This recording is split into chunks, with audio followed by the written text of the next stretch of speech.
مارتن فورد لما تبص عليه من بعيد هتقول ده وحش مش بني ادم، جسمه ضخم وعضلات كأنها مرسومة بالحديد، وده بيخلي ناس كتير يفتكروا ان هو الاقوى. لكن الحقيقة ان القوة مش في الشكل بس.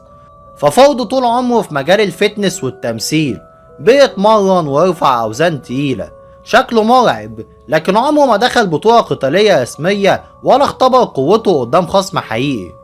يعني قوته باينة في المظهر، لكن مفيش انجازات بتثبت ده. لكن على الناحية التانية عندنا بروك ليزنر، وده بقى حكاية مختلفة خالص. فبروك بدأ من المصارعة الجماعية وكان بطل هناك، وبعدها صنع أسطورة في الدبليو دبليو اي، وبعدين عمل المستحيل ودخل عالم الام ام اي وفاز بلقب الوزن التقيل قدام مقاتلين محترفين. وده بيثبت ان قوته مش مجرد حجم، دي خبرة عملية وسرعة وتحمل بدني ونفسي بيخليه يقف في وش اي وحش ويكسبه. حتى لما واجه اصابات ورجع بعد سنين فضل مكمل وبياخد القاب، وده بيدل على ان قوته متجددة ومش مرتبطة بالشكل بس.